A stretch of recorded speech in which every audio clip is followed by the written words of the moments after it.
আসসালামু আলাইকুম। কি অবস্থা সবার? মাঝে আমাদের 1 ঘন্টার বিরতি ছিল। এখন আমাদের স্টেজ 2 শুরু হবে। আমাদের স্টেজ 1-এর মধ্যে আমরা 3টা প্যাসেজ পড়ছি। একটা হচ্ছে নেলসন ম্যান্ডেলা, একটা হচ্ছে ভ্যালেন্টাইন তেরেস্কো, আর একটা হচ্ছে কল্পনা চাওলা। যারা ক্লাসটা মিস করছো, ক্লাসটা আমাদের ফেসবুকে থাকবে, পাশাপাশি আমাদের ইউটিউব চ্যানেলেও আছে। না, ক্লাস 6:30 না, এর আগে একটা ক্লাস হয়েছে। এটা হচ্ছে স্টেজ 2। স্টেজ 1-এ ক্লাস অলরেডি হয়ে গেছে। এই স্টেজ 1-এর ক্লাসটা আমি বললাম ইউটিউব চ্যানেলে কিছুক্ষণের মধ্যে পেয়ে যাবে। ইউটিউব চ্যানেলের লিঙ্ক ক্যাপশনে দেওয়া আছে। যারা যারা ইউটিউব চ্যানেলে অলরেডি অ্যাড আছে, তোমরা যারা সাবস্ক্রাইব করে রাখছো, 30,000+ স্টুডেন্ট, তোমরা ক্লাসটার নোটিফিকেশন পেয়ে যাবে। আর যারা এখনো সাবস্ক্রাইব করেনি, তোমরা এখনই ক্লাসে মানে ওই ক্লাসটা পাওয়ার জন্য সাবস্ক্রাইব করে রাখো। ওই ক্লাস, এই ক্লাস, যতগুলো ক্লাস হবে আমাদের সবগুলো ক্লাস শেষ হওয়ার সাথে সাথে আমরা যত দ্রুত পারি 1-2 ঘন্টার মধ্যে আমরা ওটা ইউটিউব চ্যানেলে আপলোড করে দেবো। তো তোমরা ক্লাসগুলো যদি মিস করে থাকো, আগের ক্লাস বা এই ক্লাস, সেই ক্লাসগুলো আগামীকাল সকালে যখন গ্যাপ থাকবে কয়েক ঘন্টার, ওই গ্যাপের মধ্যে তোমরা কভার করে নেবে। তো চলো আমরা স্টেজ 2-তে কী করবো। স্টেজ 2-তে আমরা 2টা প্যাসেজ পড়বো। একটা হচ্ছে এডুকেট ম্যানার, আর একটা হচ্ছে আমেরিগো। এই 2টা প্যাসেজ পড়বো স্টেজ 2-তে। যারা স্টেজ 1 মিস করছো, তারা হচ্ছে সাজেশনগুলো কীভাবে ক্লাস করবো, কীভাবে ক্লাস হবে, এগুলো মিস করছো। তো তোমরা এই ক্লাসটার পরে মাঝে যে গ্যাপ থাকবে আধা ঘন্টার মতো, ওই গ্যাপে তোমরা হচ্ছে ওই জিনিসগুলো দেখে নেবে। তাহলে ওই একটা আইডিয়া পাবে আর কি। আর আশা করছি যে এই ক্লাস শেষ হতে হতে আমাদের প্রথম যে আমাদের ক্লাসটা, ওইটা আপলোড করা হয়ে যাবে আর কি।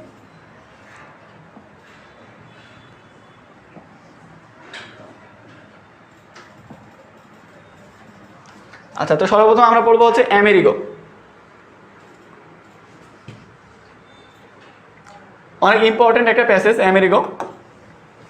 প্যাসেজের টাইটেল কি? প্যাসেজের টাইটেল হচ্ছে আমেরিগো এ স্ট্রেট চাইল্ড, অর্থাৎ হচ্ছে আমেরিগো যে হচ্ছে একজন পথ শিশু, তাকে নিয়ে মূলত হচ্ছে এই প্যাসেজটা।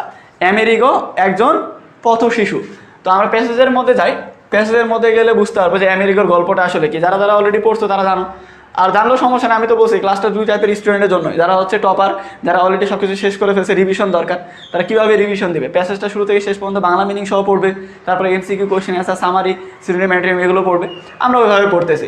অর্থাৎ তুমি যদি টপার হও, অলরেডি 2-4 বার শেষ করছো, সমস্যা নাই, আরও একবার রিভিশন দাও। আর যারা মনে করো যে অলরেডি ক্লাস মানে করোনি, জীবন পড়তে বসেনি বা এই সম্পর্কে কিছু জানো না, তারাও ক্লাসটা করো। কারণ যেহেতু আমি শুরু থেকে শেষ পর্যন্ত A to Z Bangla meaning সহ ওয়ার্ড মিনিং, সেন্টেন্স মিনিং সব কিছু বুঝাচ্ছি। অর্থাৎ তুমি যদি নাও পড়ো আজ পর্যন্ত একটা লাইনও, তারপরে তুমি বুঝতে পারবে। অর্থাৎ তুমি পরীক্ষার্থী হলেই ক্লাসটা করো, তাহলেই হবে। তুমি কতটুকু পড়ছো, কতটুকু পড়োনি, কোনো বিষয় না। তো দেখো, এখানে বলছে মাই নেম ইজ আমেরিগো। আমার নাম কি? এখানে বলছে মাই নেম ইজ আমেরিগো। আমার নাম কি? আমার নাম হচ্ছে Amerigo. I am 13 years old. আমার বয়স হচ্ছে 13 বছর। And I live on the street alone. এবং আমি রাস্তায় বসবাস করি একাকী। তাহলে কি বলছে? আমার নাম আমেরিগো, আমার বয়স 13 বছর এবং একাকী আমি রাস্তায় বসবাস করি। মাই মাদার, আমার মা, হু ইজ সেপারেটেড, যে হচ্ছে আলাদা, ফ্রম মাই ফাদার, কার থেকে? আমার বাবার থেকে আলাদা। ডাজন্ট ওয়ান্ট মি, সে আমাকে চায় না। She told me to go away, সে আমাকে চলে যেতে বলেছে। Now she is married to another man, সে বর্তমানে সে এখন বিয়ে করছে কি? অন্য আরেকজন লোককে। My father lives very far away, আমার বাবা আমার থেকে অনেক দূরে বসবাস করে। ফার এওয়ে মানে অনেক দূরে। তো আমার বাবা আমার থেকে অনেক দূরে বসবাস করে। I want to go to him, আমি তার কাছে যেতে চাই। But he won't take me either, কিন্তু সেও আমাকে নিতে চায় না। I begged him to send me some money, আমি তার কাছে অনুরোধ করছিলাম আমাকে কিছু টাকা দেওয়ার জন্য। সো দ্যাট, যাতে করে I could buy A bus ticket, যাতে করে আমি একটা বাসের টিকিট সংগ্রহ করতে পারি বা ক্রয় করতে পারি। আই এম স্টিল ওয়েটিং, আমি এখনও অপেক্ষা করতেছি। হি হ্যাজ নট আনসার, সে এখনও কোনো উত্তর দেয়নি। তো মর্মান্তিক একটা ঘটনা। এটা যার কপালে ঘটে সেই শুধু বুঝবে। তুমি আমি শুধুমাত্র গল্প পড়ে হয়তো হালকা পাতলা কষ্ট হবে, কিন্তু ওই ফিলিংসটা হবে না। অনেকে মনে করে যে বলতে পারে যে আমার আব্বা মারা গেছে, আম্মা মারা গেছে, তো অনেকেই বলতে পারে তোমার আব্বাকে জান্নাতবাসী করুক আল্লাহ, এসে হেন তেন। যেমন আজকে আমার এক স্টুডেন্টের আব্বার মৃত্যুবার্ষিকী দেখলাম আর হচ্ছে এতে ফেসবুক আইডিতে। তো বিষয়টা হচ্ছে জিনিসগুলো আমরা হয়তো বা এখান থেকে কমেন্ট করতে পারি যে তোমার আব্বা মারা গেছে, আল্লাহ ওনাকে জান্নাত নসিব করুক, এই সেই, হয়তো বা তার জন্য একটু মন খারাপ হয় এই।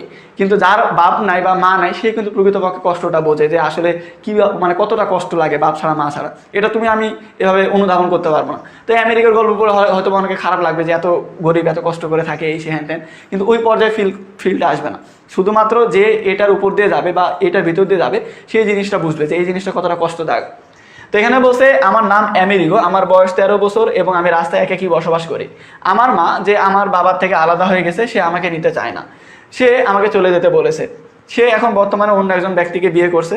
আমার বাবা আমার থেকে অনেক দূরে বসবাস করে, আমি তার কাছে যেতে চাই, কিন্তু সেও আমাকে নিতে চায় না। আমি তাকে অনুরোধ করেছিলাম আমাকে কিছু টাকা দেওয়ার জন্য, যাতে করে আমি একটা বাসের টিকিট সংগ্রহ করতে পারি, ক্রয় করতে পারি। আমি এখনও অপেক্ষা করতেছি, সে এখনও কোনো উত্তর দেয়নি। এটা হচ্ছে আমাদের ফার্স্ট প্যারা। এরপরে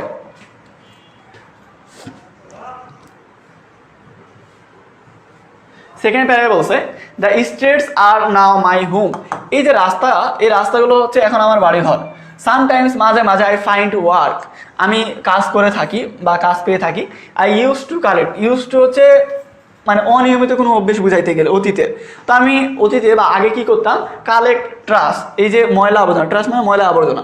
তো আগে আমি ময়লা আবর্জনা সংগ্রহ করতাম and sell it to a vendor, এবং এটা বিক্রয় করতাম একটা খুচরা ব্যবসায়ীর কাছে। এই যে খুচরা ব্যবসায়ী বলতে, ভেন্ডর বলতে মূলত কাদেরকে বোঝানো হয়, এই যে যারা আমরা বলি না ভাঙড়ির দোকানদার যাদেরকে বলি, মানে দেখা যায় আমরা আগে ছোটো থাকতে কী করতাম, কুটকুটি খাইতাম।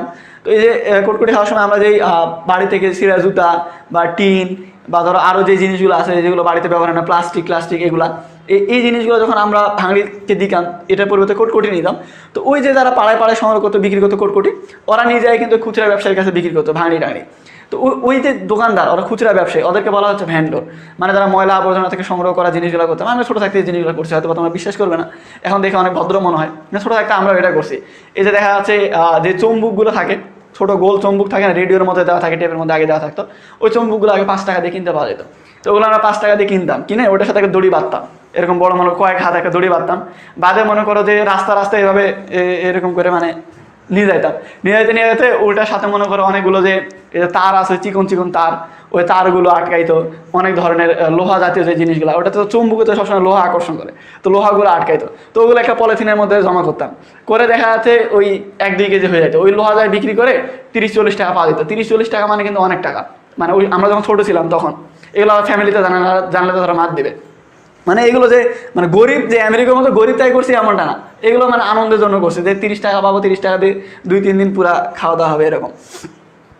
তো এখানে বলছে যে সে কি করতো, সে মাঝে মাঝে কাজ করতো। কি কাজ করতো, সে হচ্ছে ময়লা আবর্জনা সংগ্রহ করতো এবং এটা বিক্রি করতো একটা খুচরা ব্যবসায়ীর কাছে। আই স্টপ ডুইং দ্যাট, আমি এটা করা বন্ধ করে দিয়েছি। After I had a serious infection, আমার একটা মারাত্মক রোগ হওয়ার পর থেকে আমি এটা কি করে দিছি, বন্ধ করে দিছি। And a doctor told me, এবং একটা ডক্টর আমাকে বলেছিল যে to stay away from the trash dump, এই যে ময়লা আবর্জনা যে স্তূপ, এটা থেকে যেন দূরে থাকি। সে কি বলছে, আমি এটা করা ছেড়ে দিছি কখন, যখন আমার একটা মারাত্মক অসুখ হয়েছিল বা রোগ হয়েছিল, এবং একটা ডাক্তার আমাকে বলেছিল যে আমি যাতে করে এই ময়লা আবর্জনা স্তূপ থেকে দূরে থাকি। Once I work for an ice cream shop owner, আমি একদা বা অনেক আগে একটা আইসক্রিম মালিকের কাছে কাজ করতাম। And salt ice cream on the beach, এবং সৈকতে কি করতাম, সৈকতের মধ্যে আমি আইসক্রিম বিক্রি করতাম। But I got no money in return, কিন্তু এর পরিবর্তে আমি কোনো টাকা পয়সা পাইতাম না। The owner of the shop gave me something to eat, ওই যে দোকানদার, ও আমাকে কি করতো, খাবারের জন্য কিছু দিত। And let me slip in his heart at night, এবং রাতে তার কুঁড়ে ঘরে আমাকে ঘুমাইতে দিত। দ্য ওয়ার্ক ওয়াজ ডিফিকাল্ট, কাজগুলো অনেক কঠিন ছিল। অ্যান্ড পেইনফুল, এবং কষ্টদায়ক। The ice cream box is quite heavy when it is full, যখন আইসক্রিমের বাক্সটা ভর্তি থাকতো তখন এটা অনেক ভারী থাকতো। I had to walk for hours, ঘন্টার পরে ঘন্টা আমাকে হাঁটতে হইতো। Offering my ice cream to whoever wanted to buy, যে এই আইসক্রিমটা কিনতে চায় তাকে এটা বিক্রি করার জন্য আমাকে ঘন্টার পরে ঘন্টা হাঁটতে হতো। দেয়ার ওয়ার ড্রেস, এমনও দিন গেছে when I could not even sell one ice cream, যখন আমি একটা আইসক্রিমও বিক্রি করতে পারিনি, এরকমও দিন গেছে। অনেক সময় দেখা যায় রাস্তাঘাটে, রাজশাহীতে এই জিনিসগুলো খুব কম হয়, ঢাকাতে বেশি, রাস্তাঘাটে দেখা যাচ্ছে ফুল বিক্রি করে, তারপর দেখা যাচ্ছে বেলুন বিক্রি করে, এর পানির বোতল টোতল বিক্রি করে, এবং অধিকাংশই দেখবে ছোটো ছোটো বাচ্চা। এখন অনেকে মনে করতে টোকাই টাইপের বলে, কিন্তু খেদাই দেয়, অনেকে নিতে চায় না এই সেই। হ্যাঁ, থাকে সবাই যে ভালো এর ধোয়া তুলসী পাতা এরকম না, কিন্তু অধিকাংশই কিন্তু দেখা যাচ্ছে এরকম। তোমার আমার কাছে যদি 1 কোটি টাকা থাকতো, ধরো আমার কাছে যদি 1 কোটি টাকা থাকতো, তাহলে আমার কি শখ লাগছে রাত জায়গায় এভাবে ক্লাস নেওয়ার। ভালোবাসা অন্য জিনিস, কিন্তু টাকা থাকলে ভালোবাসা দেখার টাইম নাই। আমার কাছে যদি এখন 10 কোটি টাকা থাকতো, তা আমার কি দরকার পড়ছে রাত জায়গায় এত কষ্ট করে ক্লাস নেওয়ার। বড় বড় যে গ্রুপগুলো আছে বাংলাদেশের মধ্যে, বড় বড় প্ল্যাটফর্ম, কতজন এই মুহূর্তে ক্লাস দিচ্ছে। যদি বা ক্লাস নেয় 1 ঘন্টা ক্লাস নেয়, 1 ঘন্টার মধ্যে 50 মিনিটই এটা বলে অমুক কোর্স লঞ্চ হবে, ওই কোর্সে তোমার পরীক্ষার পরে ভর্তি হয়েও, এরকম রাত জায়গায় কতজন ক্লাস নিবে, কি দরকার পড়ছে। কারণ ওর কাছে ওই স্টুডেন্ট থাকবে, ওই জানে যে আমি যদি সারা বছর যদি ক্লাস নাও নেই, ফ্রিতে যদি একটাও ক্লাস না দিই, তারপরে দেখা যাচ্ছে বছর শেষে আমার যে নাম আছে এই নাম দিয়ে আমার কাছে কয়েক হাজার স্টুডেন্ট ভর্তি হয়ে যাবে। আমার স্টুডেন্টের পিছনে পরিশ্রম করার দরকার নাই। বোঝা গেছে? এই যে হচ্ছে এই বিষয়গুলো এখান থেকে বুঝতে হবে, মানে বিজনেস পলিসিটা এখান থেকে শিখতে হয় আর কি। এভাবে প্রত্যেকটা জায়গা থেকে এভাবে অল্প অল্প করে শিখতে হয় জিনিসটা, যে তোমার কাছে যদি পর্যাপ্ত পরিমাণে থাকে তো ওই জিনিসটা তোমার গুরুত্ব হবে না ওইভাবে। তো কি বলছে এখানে? এখানে বলছে, আমি আরেকবার বাংলা সহ তোমাদেরকে বলে দিচ্ছি, যে এই যে রাস্তা যেগুলো আছে, রাস্তাগুলো এখন আমার বর্তমানে বাড়িঘর। আর আমি মাঝে মাঝে কাজ করে থাকি। আগে আমি কি করতাম, ময়লা আবর্জনা সংগ্রহ করতাম এবং এটা একটা খুচরা ব্যবসায়ীর কাছে বিক্রি করতাম। আমি এটা করা বন্ধ করে দিয়েছি যখন আমার একটা মারাত্মক ইনফেকশন হয়েছে বা রোগ হয়েছিল, এবং একটা ডাক্তার আমাকে বলেছিল যে আমি যেন ময়লা আবর্জনা স্তূপ থেকে দূরে থাকি। একদা আমি কাজ করতাম হচ্ছে, অনেক আগে আমি কাজ করতাম একটা আইসক্রিমের মালিকের কাছে। তো সেখানে আমি কি করতাম, সৈকতে আইসক্রিম বিক্রি করতাম, কিন্তু আমি এর পরিবর্তে কোনো টাকা পাইতাম না। ওই মালিক আমাকে খাওয়ার জন্য কিছু দিত এবং রাতে তার যে কুড়ে ঘর এটাতে ঘুমানোর সুযোগ দিত। এই কাজটা অনেক কঠিন এবং কষ্টদায়ক। এই যে আইসক্রিমের বাক্সটা যখন ভর্তি থাকতো তখন এটা অনেক মানে ভারী থাকতো। আমি ঘন্টার পরে ঘন্টা হাঁটতাম এবং যার আইসক্রিমটা দরকার তাকে বিক্রির জন্য কী করতাম, ঘন্টার পরে ঘন্টা হাঁটতাম। তারপরে বলছে এমনও দিন গেছে যেদিন আমি একটা আইসক্রিম বিক্রি করতে পারতাম না।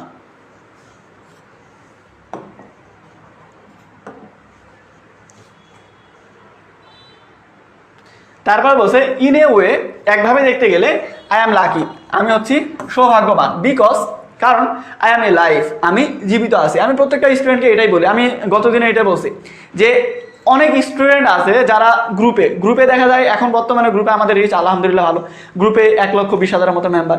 তো দেখা যাচ্ছে দিনে মনে করো যে কম করলো 200-300 পোস্ট আসে এটা নিয়ে, অমুক টপিকের সমস্যা, অমুক সমস্যা, এই সে হ্যান ত্যান। কিন্তু তোমার আলহামদুলিল্লাহ পড়া উচিত যে তুমি সুস্থ আছো। এমন অনেক স্টুডেন্ট আছে, আমার এক স্টুডেন্টের কথা বলতেছি, ও নিজে মেসেজ করতে পারেনি, ওর ছোটো ভাই আমাকে মেসেজ করছে যে আপু অসুস্থ, মেডিকেলে আছে, আপুর জন্য দোয়া করেন। কি সমস্যা? আপুর অনেক সমস্যা, এই সমস্যা হেন। তো পরের দিন আবার আমি নিজের থেকে মেসেজ দিয়েছি তোমার আপুর কী অবস্থা এখন? বলছে আপু পরীক্ষা ভালোভাবে দিতে পারেনি বলতে হাতে স্যালাইন থাকা অবস্থায় পরীক্ষা দিছে। যে স্যালাইন মনে করো পরীক্ষার সময় লিখলে তো মানে নড়াচড়া হবে, তখন মনে করো যে স্যালাইন বদলে রক্ত উঠে যায়, তখন আবার পরীক্ষা দিতে পারেনি। তো কোনো রকম কষ্ট করে অল্প একটু লিখছে, তারপরে লিখতে পারেনি। এখন যে টিচার তোমার খাতা দেখবে সেই টিচার তো আর তোমার ওখানে তো রুল নাম্বার দেওয়া থাকে না, বা ওখানে তো লেখা থাকে না যে স্যার আমি অসুস্থ আমাকে নাম্বার দিয়ে দিন, এটা তো লিখতে পারবে না। আরেক স্টুডেন্ট মেডিকেলে ভর্তি ছিল, পরীক্ষার রাতে মেডিকেল থেকে ছাড়া পাইছে, কিছু করতে পারেনি, কোনো রকমে যায় পরীক্ষা দিছে। এরকম অনেকগুলো স্টুডেন্টের খবর পাইছে।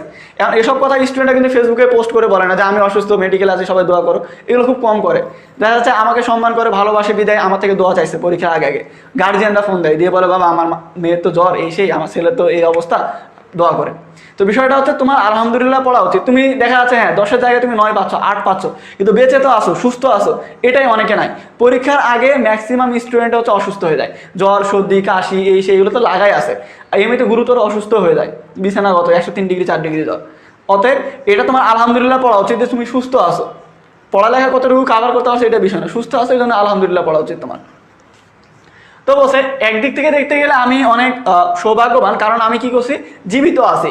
My friends who work sorting rubbish in Dam, আমার বন্ধুগুলো যারা হচ্ছে এই যে ময়লা আবর্জনা সংগ্রহ করে থাকে, ময়লা আবর্জনা স্তূপ থেকে, often suffer from serious diseases, তারা হচ্ছে প্রায় মারাত্মক ধরনের রোগে ভুগে থাকে। অন অফ দেন, তাদের মধ্যে একজন ওয়াজ রিসেন্টলি কিল্ড, একজন সম্প্রতি মারা গেছে, after he fell into a hole, একটা গর্তের মধ্যে পড়ে গিয়ে, that opened up in the pile of trash.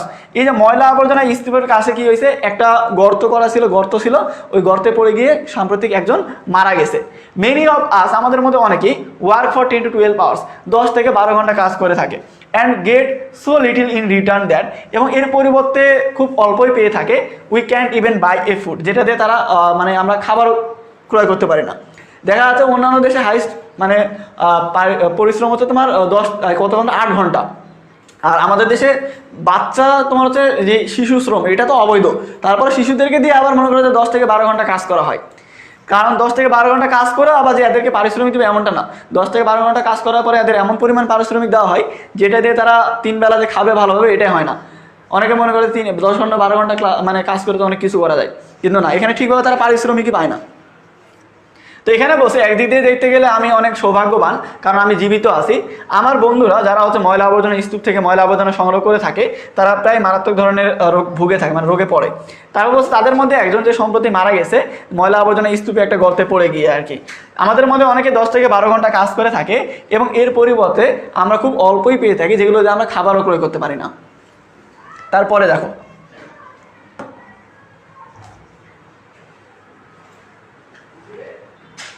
Shoe shining is very popular among the street kids. যারা রাস্তায় বসবাস করে, স্ট্রিট কিডস যারা রাস্তায় বসবাসকারী বাচ্চাদের মতো এই যে জুতা পলিশ করা অনেক জনপ্রিয় একটা কাজ। রকি মুভি দেখছে না, সরি কেজিএফ মুভি, কেজিএফ মুভিতে রকি প্রথমে কি কাজ করে? জুতা পলিশ করে। যখন কার নিয়ে পার হয় তখন কি বলে, কে গেছে বলে শেট্টি, বলে না বোম্বাই ডন। কি দেখছো মুভি? তো এখানে বলছে যে জুতা পলিশ করা, এই যে বাংলাদেশ সিনেমা আলমগীর কি করতো ছোট থাকতে, জুতা পলিশই করতো, করে তো ওই জুতা পলিশের টাকা দিয়ে বাপ্পার আজকে বড় করে দিয়ে বিদেশে পড়ায়। কি মুভি দেখছো তুমি? বাংলা হিন্দি কিছুই দেখোনি? আচ্ছা সাবানা কি করে মানুষ করতো, এগুলো জানা লাগবে। তো দেখো, shoe shining is very popular among the street kids. এই যে বাচ্চাগুলো যারা হচ্ছে রাস্তায় থাকে তাদের মধ্যে সব থেকে জনপ্রিয় কাজ হচ্ছে কি জুতা পলিশ করা। A few of my friends also work in a factories. আমার কিছু কিছু বন্ধুরা যারা কলকারখানায় কাজ করে অ্যান্ড ওয়ার্কশপ এবং দোকানে কাজ করে থাকে।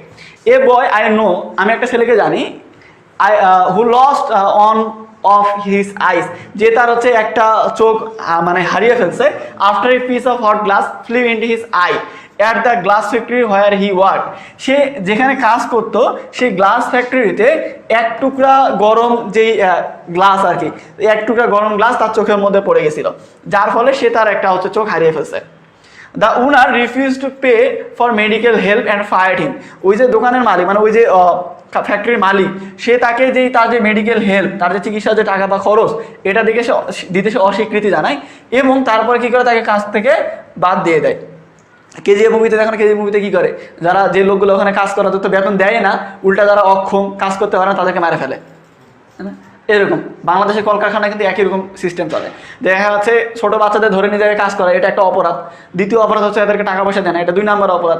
3 নম্বর অপরাধ হচ্ছে যে আবার এদেরকে মনে করো যে যদি কোনো দুর্ঘটনা ঘটে, আমরা যারা কমার্স স্টুডেন্ট তারা এই জিনিসটা জানি, এটা হচ্ছে তোমার যখন তুমি একটা কারখানায় কাজ করবে, কর্মরত অবস্থায় তোমার যদি কোনো ধরনের সমস্যা হয়, মানে কর্মরত অবস্থায় তোমার যদি কোনো ক্ষত হয়, ইনজুরি হয়, ওইটার জন্য তোমাকে হচ্ছে অবশ্যই টাকা দিতে হবে আর কি কোম্পানিকে, যে কোম্পানিতে বা ফ্যাক্টরিতে তুমি কাজ করবে। তো এটা তো দেয় না, বরং ওই যে তুমি অসুস্থ, তুমি তো আর কাজ করতে পারবে না, এই জন্য তোমাকে কাজ থেকে বাদ দিয়ে দেয়। বুঝা গেছে? এই হচ্ছে বাংলাদেশের অবস্থা। তো এখানে বলছে যে রাস্তায় যে বসবাসকারী বাচ্চারা আছে তাদের জন্য মানে তাদের মধ্যে সব থেকে জনপ্রিয় কাজ হচ্ছে জুতা পলিশ করা। আমার কিছু বন্ধুরা আছে যারা বিভিন্ন দোকানপাট এবং কলকারখানায় কাজ করে থাকে। আমি একজন ছেলেকে জানি যে সম্প্রতি তার একটা চোখ হারিয়ে ফেলছে। সে যে কারখানায় কাজ করতো সেখানে এক টুকরা গরম গ্লাস তার চোখের মধ্যে পড়ে গেছিল। ওই যে দোকানে যে মালিক, সে তাকে তো কোনো ধরনের মেডিকেল হেল্প করেনি, বরং তাকে হচ্ছে কাজ থেকে বাদ দিয়ে দিছিল আর কি।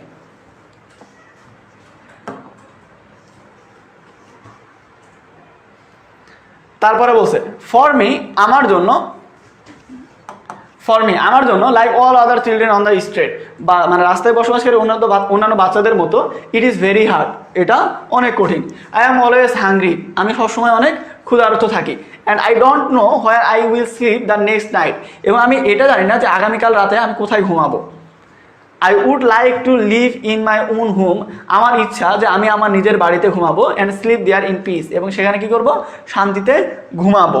The nights are very cold in the winter, শীতের সময় এই রাতগুলো অনেক কঠিন, মানে কি হয়, ঠান্ডা হয়।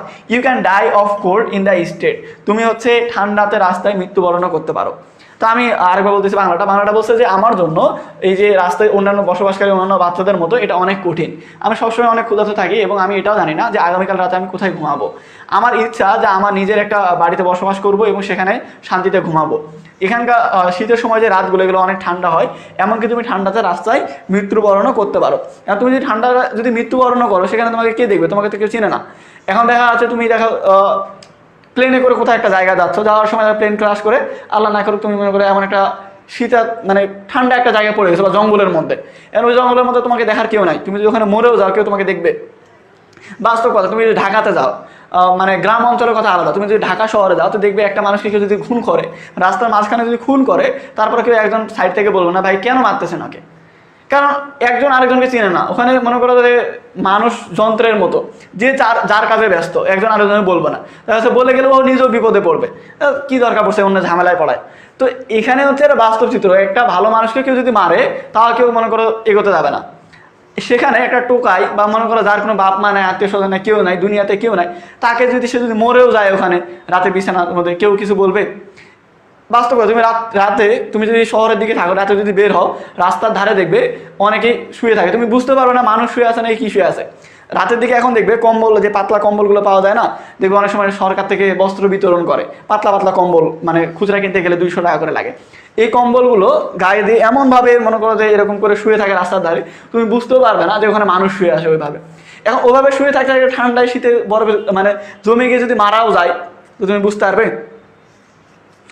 এই গত বছর সব থেকে ভাইরাল একটা ওয়েব সিরিজ হলো না, কোরিয়ান, কি গেম?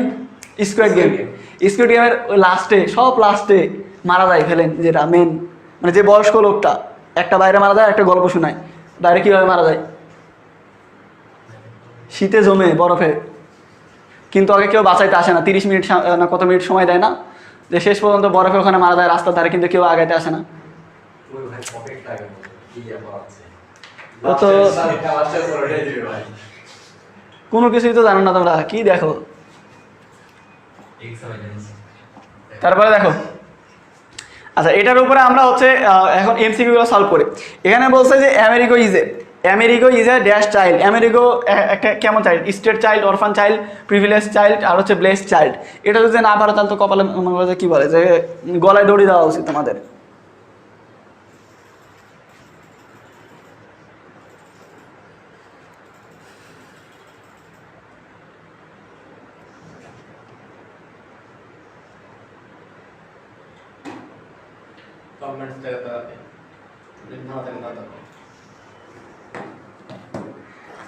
আচ্ছা, তো আমেরিগো কেমন বাচ্চা? আমেরিগো হচ্ছে স্টেট চাইল্ড। কি child? Amerigo is a state child. প্যাসেজের হেডলাইনে দেওয়া আছে আমেরিগো এ স্টেট চাইল্ড। তো কি হবে?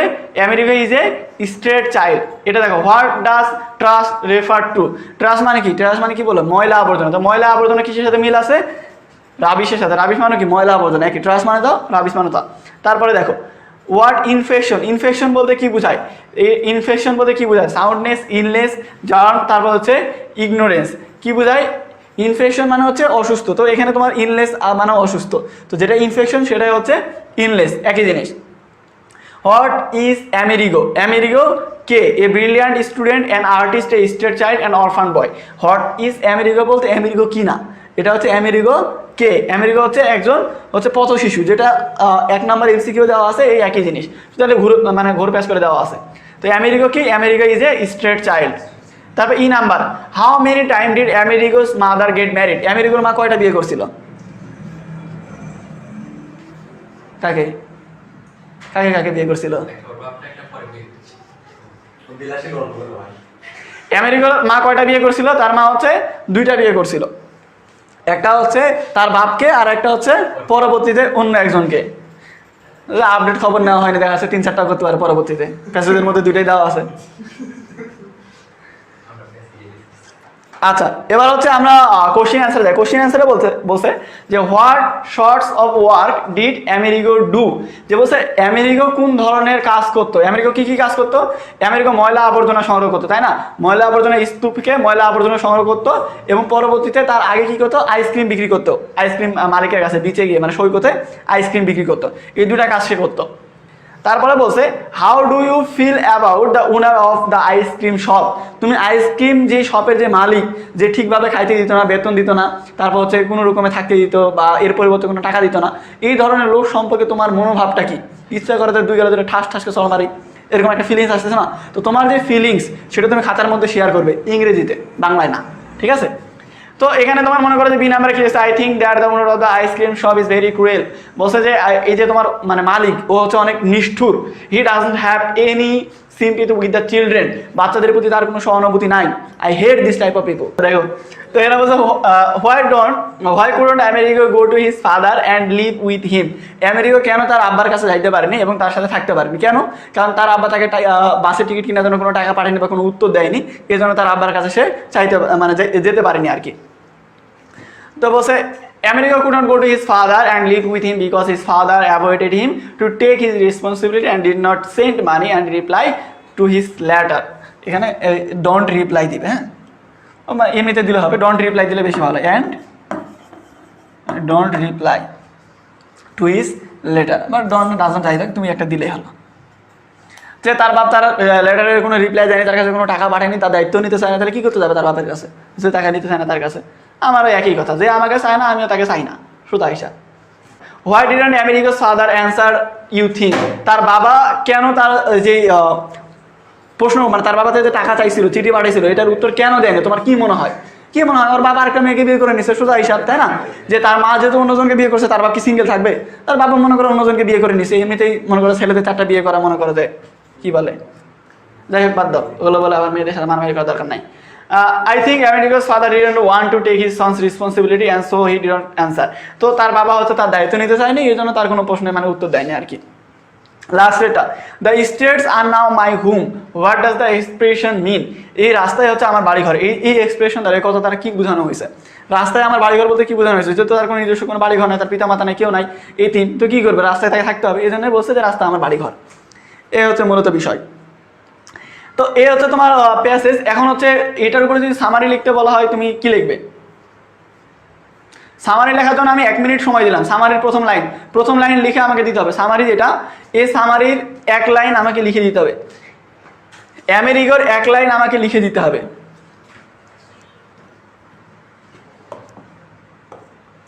আমেরিকার সামারির যে ফার্স্ট লাইন, আমেরিকার যে সামারি, এই সামারির যে ফার্স্ট লাইন, এটা লিখে দিতে হবে। 1 মিনিট টাইম, 1 মিনিটের মধ্যে লিখে দিতে হবে কমেন্টে। এর আগে আমি সামারি লেখা শিখেছি, পরপর 3টা প্যাসেজে 3টা সামারি লিখে দিয়েছি ফার্স্ট লাইন। এইটার অন্তত ফার্স্ট লাইনটা লিখে দেখো ভাই। আমি বলছিলাম প্রথমে লিখতে হবে the text focuses mainly on. কি লিখবে? লিখবে the text focuses mainly on. The text focuses mainly on, এতটুকু ঠিক আছে। The text focuses mainly on লিখলে, লিখার পরে তুমি বাকিটুকু লিখতে হবে। The text focuses mainly on. এখন তুমি আমেরিকার সাথে তুমি ওই যে তোমাকে 12টা পয়েন্ট 13টা পয়েন্ট দিয়েছিলাম, ওটার মধ্যে কি কি মিল আছে? একটা হচ্ছে ইন্ট্রোডাকশন মিল আছে।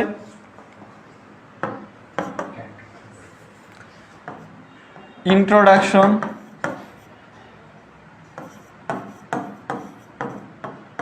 আমেরিকার বৈশিষ্ট্য পাওয়া যায়, কি কি করতো না করতো।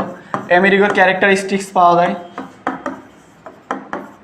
আজকে হাতে কিন্তু কোনো ফেয়ার অ্যান্ড লাভলি দেয়নি, এই জন্য লেখা সুন্দর হচ্ছে না, তো অ্যাডজাস্ট করে নিও। The text focuses mainly on introduction, characteristics, আর কি কি পাওয়া যায়? তাদের সংগ্রাম, সেটা সম্পর্কে জানা যায়, অর্থাৎ স্ট্রাগল অ্যান্ড সরস পাওয়া যায়।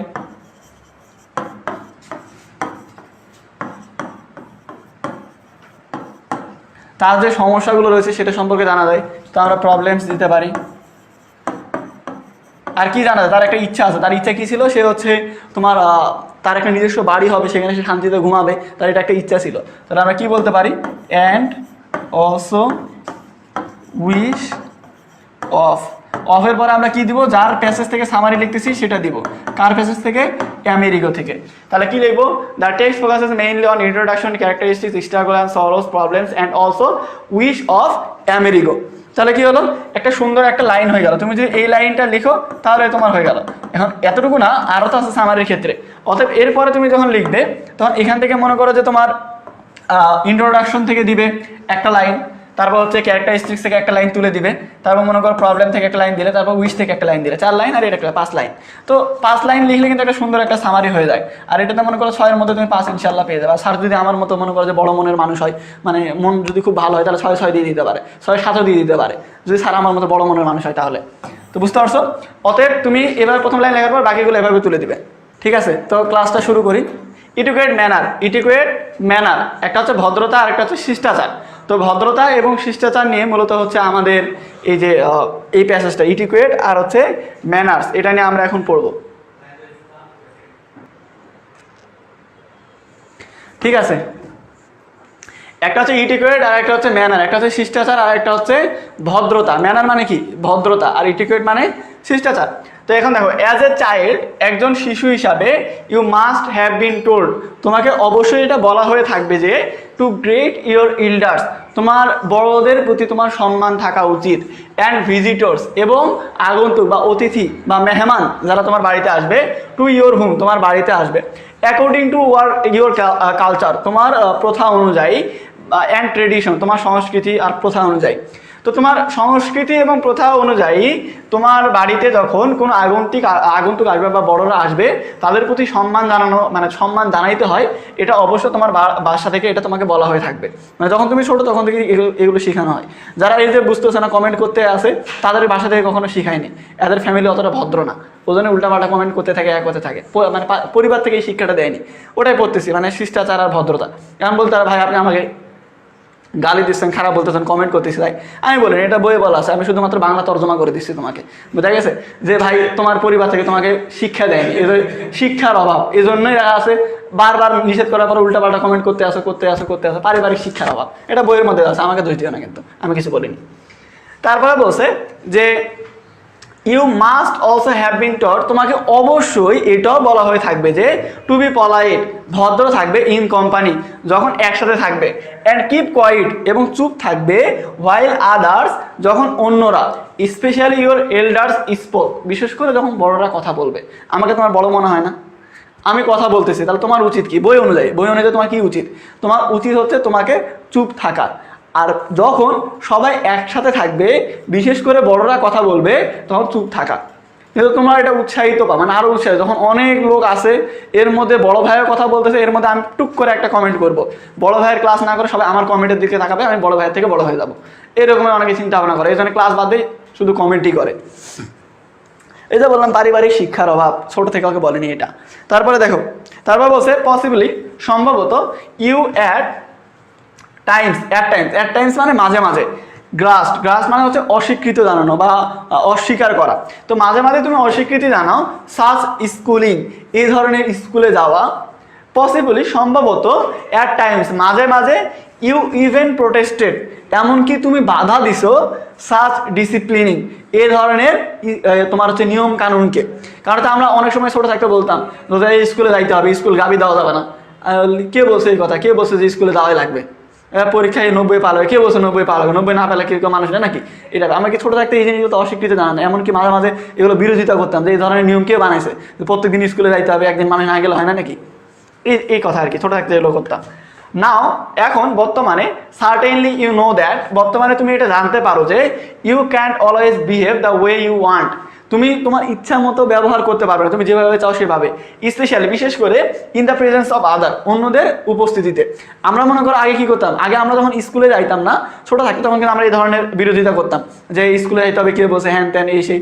এখন যখন আমরা বড় হয়েছি, তখন আমরা বুঝতে পারছি যে না, আমরা এটা করতে পারি না, তখন আমরা আবার আমাদের ছোটদের জ্ঞান দিই, তোরা আর কি স্কুলে যাস রে বা, তোদের বয়সে আমরা সপ্তাহে 7 দিনের মধ্যে 8 দিন করে স্কুলে যাইতাম। মুরব্বীরা যেভাবে জ্ঞান দেয় আর কি, কিন্তু মুরব্বীরাও কিন্তু পড়াশোনা ছিল, তারাও কিন্তু এভাবে ডেইলি স্কুলে যাইতো না, কিন্তু তারা তার দোষ স্বীকার করবে না, তারা এখন মুরব্বী হয়ে গেছে, তারা এখন এই জিনিসটা বুঝতে শিখছে যে স্কুলে না গেলে খারাপ দেখায়, তারা তখন তোমাকে এইভাবে জ্ঞান দেবে যে স্কুলে যাইতে হয় ডেইলি, না গেলে হয় না। তো এটা তুমি বর্তমানে এখন বুঝতে পারতেছো বিষয়টা। There are rules of behaviour, ব্যবহারের কিছু নিয়ম কানুন রয়েছে, you have to follow in the company, যখন তুমি একসাথে থাকবে তখন তোমাকে এই জিনিসগুলো মেনে চলতে হবে। উই আর সোশ্যাল বিং, কারণ কি? কারণ হচ্ছে আমরা সামাজিক জীব।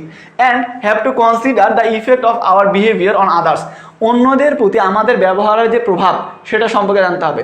যেমন তুমি একটা কমেন্ট করতেছো উল্টাপাল্টা, করার পরে তুমি মনে করছো তুমি হিরো, কিন্তু আমাদের যে মোটিভেটর অ্যাডমিন প্যানেল আছে তারা তোমাকে ব্লক দিচ্ছে, এটা হচ্ছে ব্যবহার, তোমার ব্যবহারের যে প্রভাব সেটা,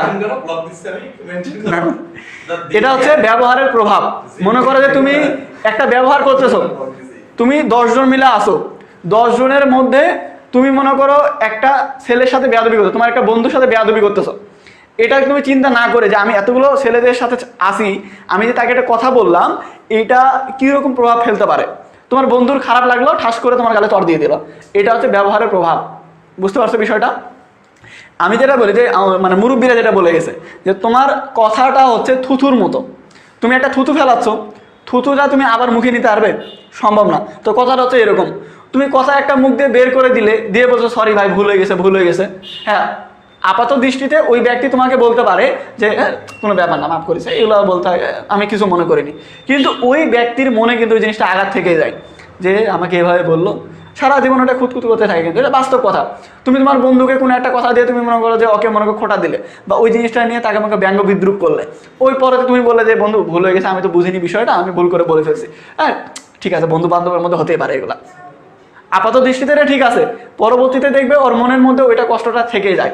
বুঝতে পারছো? এই জিনিসগুলো মাথার মধ্যে রাখবে, যখন সবাই একসাথে থাকবে কার সাথে কীরকম ব্যবহার করবে, কি কথা বলবে, এগুলো নিয়ে সচেতন হওয়া দরকার।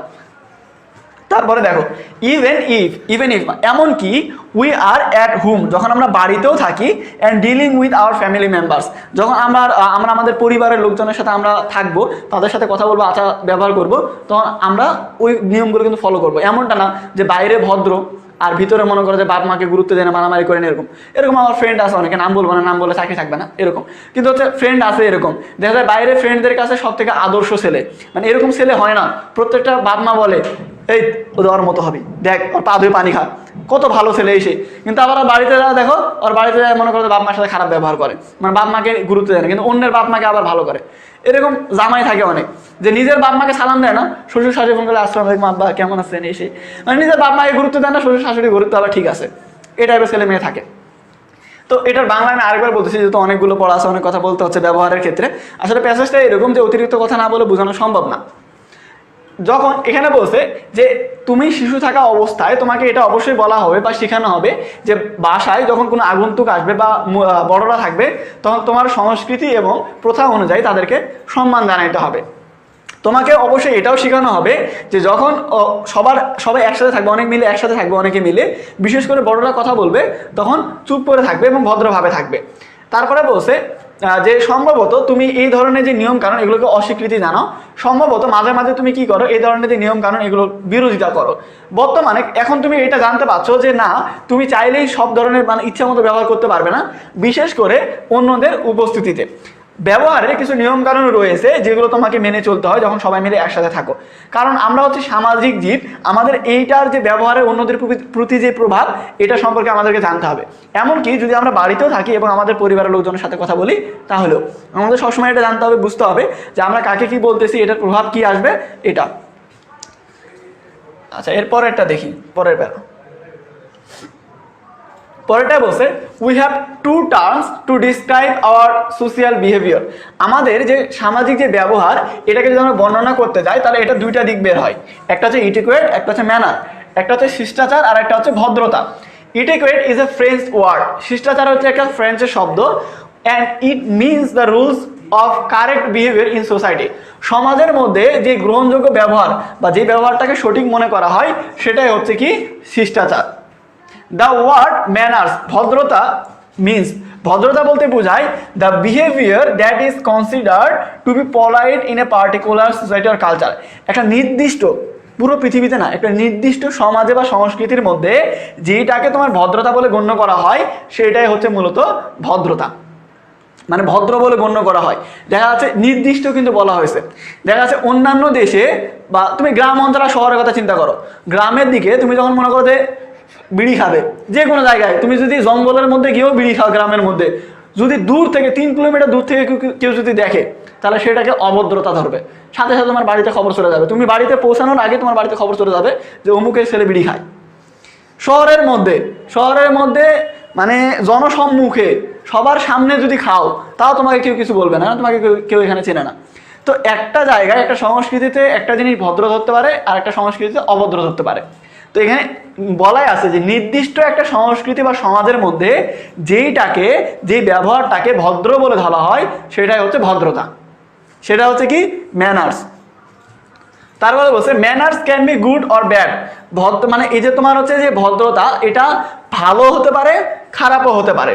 ফর এক্সাম্পল, উদাহরণস্বরূপ বলতে গেলে it is a bad manner to speak with food in one's mouth.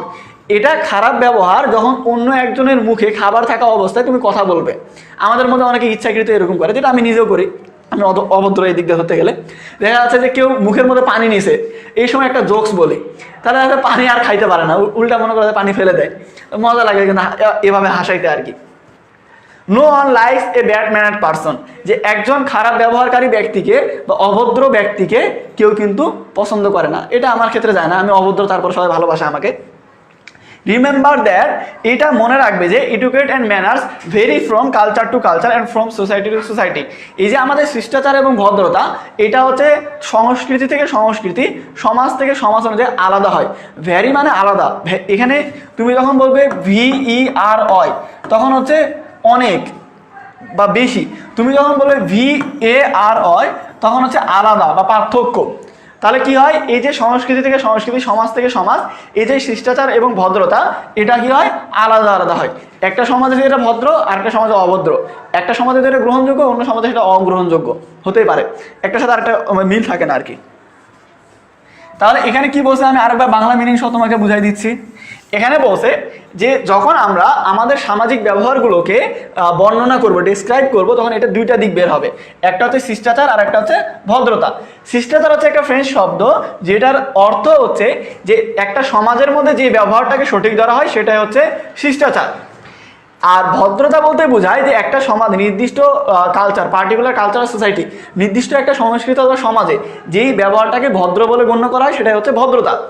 এই যে ভদ্রতা, এটা হচ্ছে ভালো হতে পারে, খারাপও হতে পারে। উদাহরণস্বরূপ, তুমি যখন অন্য কারোর মুখে খাবার থাকা অবস্থায় কথা বলবে, এটা হচ্ছে একটা অভদ্রতা। আর অভদ্র ব্যক্তিকে কেউ কিন্তু পছন্দ করে না। এটা মনে রাখবে যে ভদ্রতা এবং হচ্ছে শিষ্টাচার, এগুলো সংস্কৃতি থেকে সংস্কৃতি এবং সমাজ থেকে সমাজে আলাদা আলাদা হতে পারে।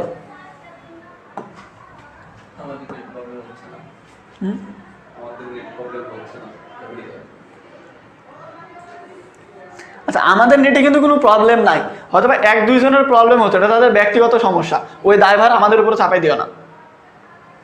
আমাদের এখানে কিন্তু ঠিক আছে। We learn etiquette and manners from our parents.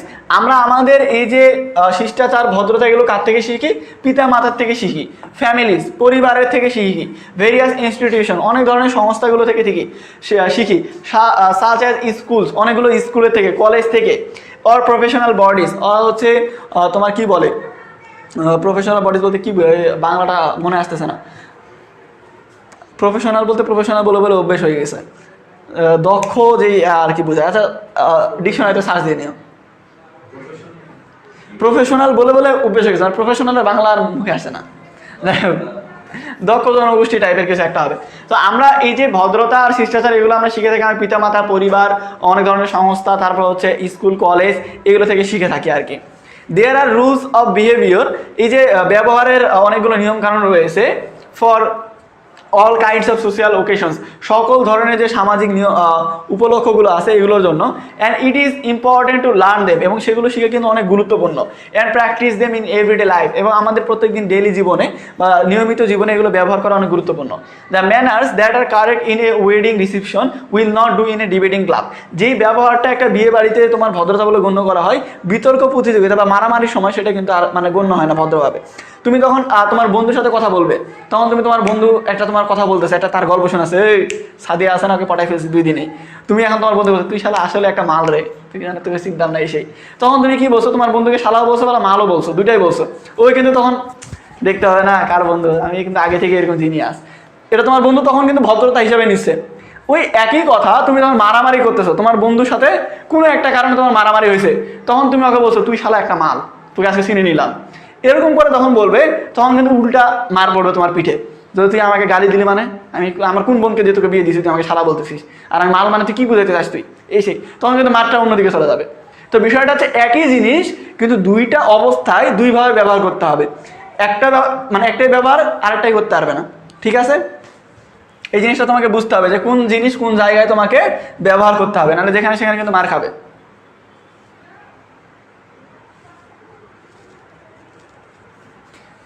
তারপরে দেখো, দেয়ারফর, যে কারণে we have two be careful, আমাদের অবশ্যই সচেতন থাকতে হবে অ্যাবাউট এটিকুয়েট অ্যান্ড ম্যানার্স, এই যে শিষ্টাচার এবং ভদ্রতা এটা সম্পর্কে আমাদের কি থাকতে হবে, কেয়ারফুল থাকতে হবে, সচেতন থাকতে হবে। We know how important it is to say please and thank you in everyday life, আমাদেরকে অবশ্যই এটা গুরুত্ব জানতে হবে যে আমাদের নিয়মিত জীবনে যে দয়া করে বা ধন্যবাদ এই টাইপের জিনিসগুলো বলা কতটা গুরুত্বপূর্ণ। A few more polite expression such as, আরও অনেকগুলো তোমার কি বলে এক্সপ্রেশন আছে বা সচেতন আছে যেগুলো আমরা জানি আর কি, যেমন পার্ডন মি, আমাকে ক্ষমা করে দিন, এক্সকিউজ মি, তারপর হচ্ছে may I are bound to make your day smooth and pleasant, তোমার যে দিন এই দিনটাকে সুন্দর করে গড়ে তোলার জন্য এই শব্দগুলো ব্যবহার করা উচিত, যে sorry, thank you, please, excuse me, pardon me, এই টাইপের যে শব্দগুলো এগুলো আর কি।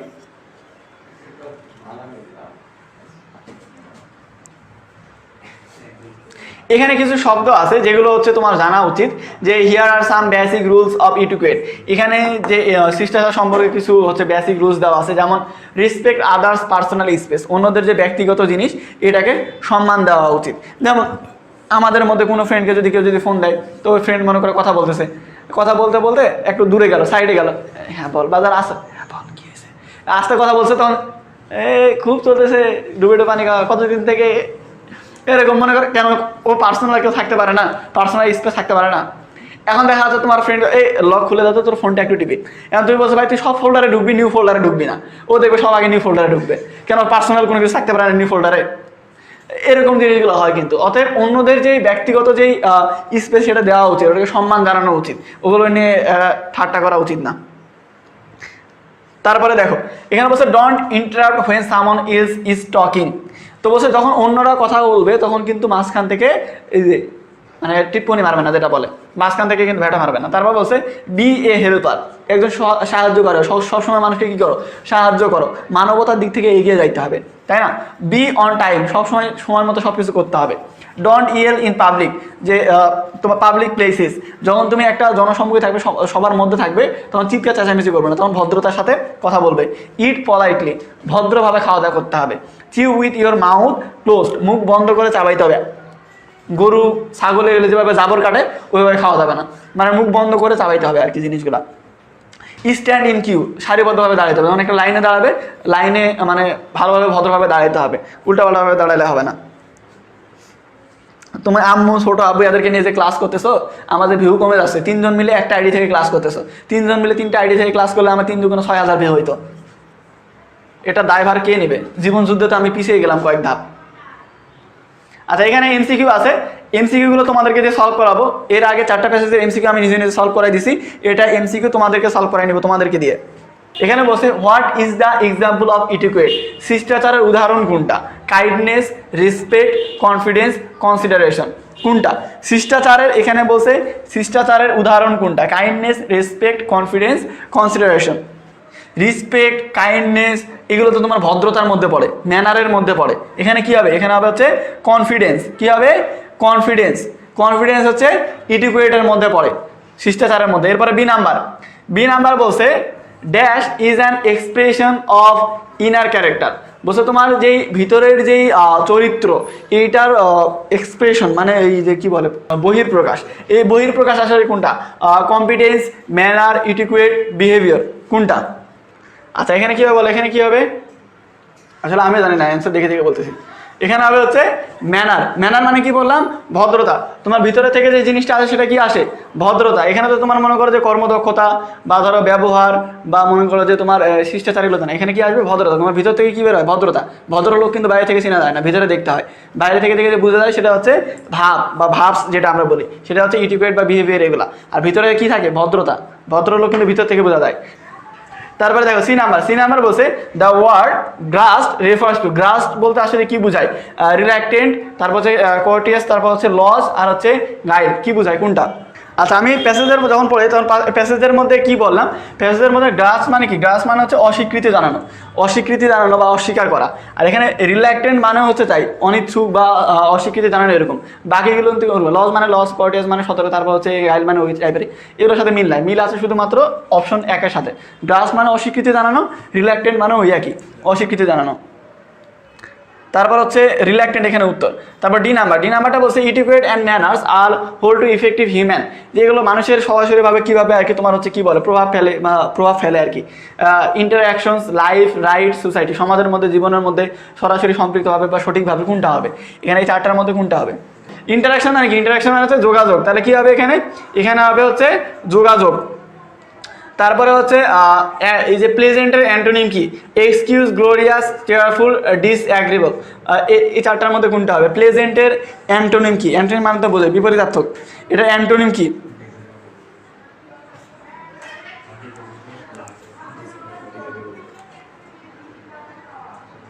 আচ্ছা এখানে কি হবে? এক্সকিউজ মানে কি? আচ্ছা আগে তো প্লেজেন্ট বুঝতে হবে। প্রশ্ন কি? প্লেজেন্ট বলতে কি বোঝায়? প্লেজেন্ট বলতে তোমার আনন্দ বোঝায়। এখন আনন্দর বিপরীত কি? দুঃখ। তো এখানে একটা আছে ডিসঅ্যাগ্রিবল, এটা। বাকিগুলো অত কিন্তু আনন্দ, এটা মানে উজ্জ্বল। আর গ্লোরিয়াস আর চেয়ারফুল মানে আনন্দ, আর ডিসঅ্যাগ্রিবল মানে হচ্ছে আনন্দ না, মানে আনন্দর বিপরীতটা আর কি। তাহলে এখানে কি হবে, এখানে হবে এটা ডিসঅ্যাগ্রেবল। আচ্ছা, হোয়াই আর ম্যানার্স ইম্পর্টেন্ট, ভদ্রতা কেন গুরুত্বপূর্ণ? ভদ্রতা কেন গুরুত্বপূর্ণ? এতটা মানে ভদ্রতা গুরুত্বপূর্ণ কারণ হচ্ছে আমাদের সংস্কৃতি, আমরা যে মানুষ হচ্ছে কি সামাজিক জীব, আমাদের ভদ্রতা বজায় রাখা উচিত, নাহলে আমাদের অভদ্র হয়ে গেলে কিন্তু সমাজের বাইরে করে দেবে আমাদেরকে।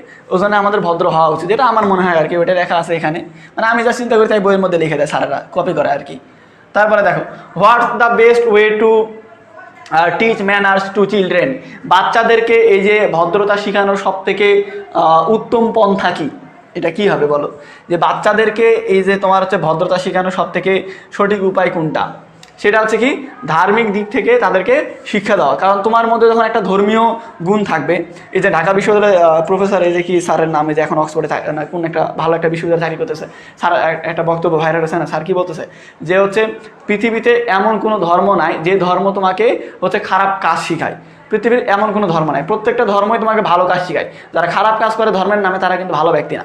তো বিষয়টা হচ্ছে, তুমি যখন ধর্মীয় দিক থেকে কোনো একটা ব্যক্তিকে ধর্মীয় শিক্ষা দিবে, তখন কখনোই কোনো একটা ধর্ম তোমাকে বলবে না যে তুমি এই খারাপ কাজটা করো বা এই খারাপ গুণটা শিখাবে। প্রত্যেকটা ধর্মে তোমাকে ভালো কাজ শেখায়। তো ধর্মীয় দিক থেকে তুমি শিখাও, তাহলে হয়ে যাবে।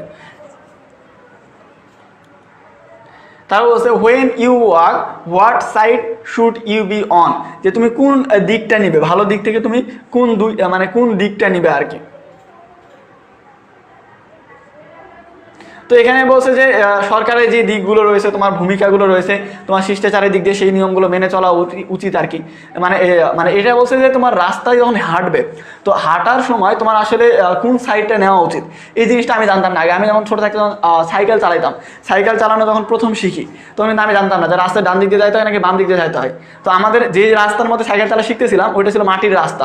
মানে মনে করো যে প্রচুর ধুলা বালি থাকে, মানে ধরো এরকম এক হাত মতো ধুলা পুরাটাই, এরকম ধুলার মধ্যে মনে করে সাইকেল চালা শিখতে শিখতে ওখানে মনে করে আমাদের গ্রামের দিকে ওই যে কাপড় বিক্রি করে, কাপড় বিক্রেতা কীভাবে করে, সাইকেলের পিছনে অনেকগুলো কাপড় নেয়, এক গাদি কাপড়, যে ওইটা নিয়ে বাড়ি বাড়ি পাড়ার মধ্যে বিক্রি করে। কাপড় নেবেন, কাপড় শাড়ি আছে, ব্লাউজ আছে, এসে বিক্রি করে আর কি। তো ওই লোক কিন্তু ওই রাস্তা দিয়ে আসতেছে, আর আমি যাচ্ছি, সাইকেল প্রথম চালা শিখতেছি। তো আমি কিন্তু জানি না ডান দিক না বাম দিকে যাইতে হবে। আমি ওই লোককে দেখে দূর থেকে এরকম করতে করতে করতে লাগাই দিছে লোকের সাথে। ওই লোক মনে করো সাইকেল নিয়ে পড়ে গেছে একেবারে, মানে ধুলার উপরে। আর কাপড়ের ব্যবসা, কাপড় সব পড়ে গেছে ধুলার উপরে। এখন মনে করো ওই লোক তো আমাকে ধরে মারবে, আর আমি তখন ছোট। এখন আমাকে মানে বয়স দেখে মারতে পারে না, চেহারা মাশাআল্লাহ সুন্দর, তো আমাকে মানে এই চেহারা দিয়ে মারবে, এরকম মনে করো যে মায়া লাগে গেছে যে চেহারা মারতে পারে না। তখন আমাকে বলছে, তুমি জানো না কোন দিক দিয়ে সাইকেল চালাতে হয়, লাগাই দিছে। আমার এখন কাপড়গুলো সব নষ্ট হয়ে গেল ধুলার মধ্যে পড়ে। আমি বলছি, আমি তো জানি না কোন দিক দিয়ে চালাইতে হয়। বলছে, সবসময় রাস্তার বাম দিক দিয়ে চালাইতে হয়। ওই যে ওই সেদিন শিখছি যে সাইকেল সবসময় বাম দিক দিয়ে চালাইতে হয়, তারপর আজ পর্যন্ত আর বলিনি। তো বলছে, রাস্তায় কোন দিক দিয়ে যাইতে হয়, সবসময় বাম দিক দিয়ে যাইতে হয় আর কি, এটা বসে। তারপরে, when you are entering an elevator what should you, আসলে এখানে ডু হবে, যে যখন তুমি একটা হচ্ছে এই যে লিফটের মধ্যে ঢুকবে, তখন তোমাকে কি করা উচিত, জিনিসটা কি করা উচিত, সুইচ টিপে উপরে যাওয়া উচিত। তো বলছে, যতক্ষণ না মানুষ বের হবে বা ঢুকবে, ততক্ষণ পর্যন্ত তোমাকে কি করা উচিত, ওই জায়গাতে চুপচাপ বসে থাকা উচিত। একটা মানুষ আসতেছে, তুমি মানুষকে দেখতেছো যে মানুষটা আসতেছে, তারপর তুমি বন্ধ করে দিয়ে চলে গেলে, এটা হচ্ছে অভদ্রতা। আসলে যদি আমরা শিষ্টাচার বা ভদ্রতা পড়তেছি, তো সব জিনিস আমাদের ওই দৃষ্টিকোণ থেকে দেখতে হবে, শিষ্টাচার এবং ভদ্রতা থেকে।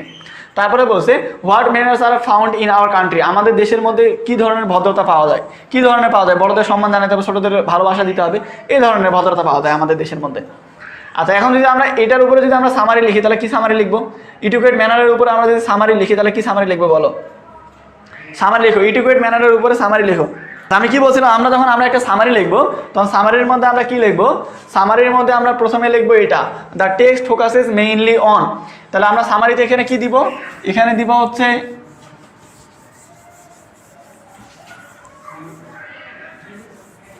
The text focuses mainly on. এখন আমরা যে প্যাসেজটা লিখতেছি, the text focuses mainly on, এখন এই সামারির মধ্যে আমরা কি কি পাচ্ছি, প্যাসেজের মধ্যে ইন্ট্রোডাকশন পাচ্ছি, ক্যারেক্টারিস্টিক্স পাচ্ছি, তারপর হচ্ছে কি পাচ্ছি, যে এডুকেট ম্যানারটা কি, অর্থাৎ হচ্ছে ইন্ট্রোডাকশন, তারপর হচ্ছে বৈশিষ্ট্য পাচ্ছি, ক্যারেক্টারিস্টিক্স,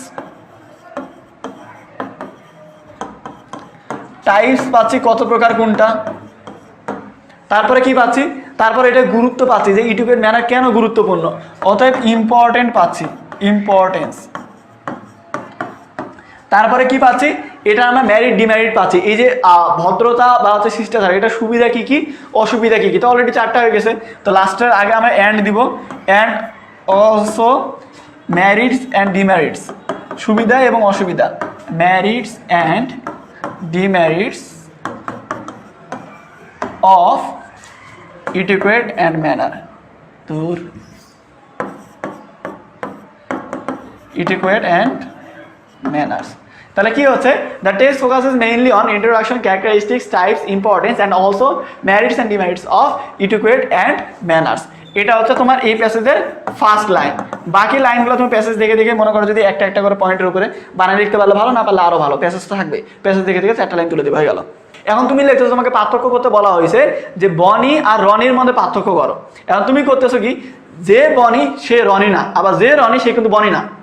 বনির মধ্যে ব আছে কিন্তু রনির মধ্যে কিন্তু ব নাই, রনির মধ্যে র আছে কিন্তু বনির মধ্যে কিন্তু র নাই। এবার তুমি পার্থক্য করতেছো, একটার সাথে আরেকটা ডিফারেন্স করতেছো। তুমি যেই লাইনটা লেখছো ঘুরে তো একই জিনিস হলো, কিন্তু তুমি যেটা লেখছো ওইটা হচ্ছে ওই মানে একটা সেন্টেন্স কিন্তু কথা হচ্ছে একটা। আর আমি এখানে একটা সেন্টেন্স দেখছি যেখানে আমি একটা সেন্টেন্সের মধ্যে পুরো সামারিতে কি কি পড়ছি, কি কি আছে প্যাসেজের মধ্যে, সেটা আমি এক লাইনে বলে দিলাম। পরের লাইনগুলো ওগুলো শুধু ব্যাখ্যা করে দিলাম, হয়ে গেল 5টা লাইনে সামারি।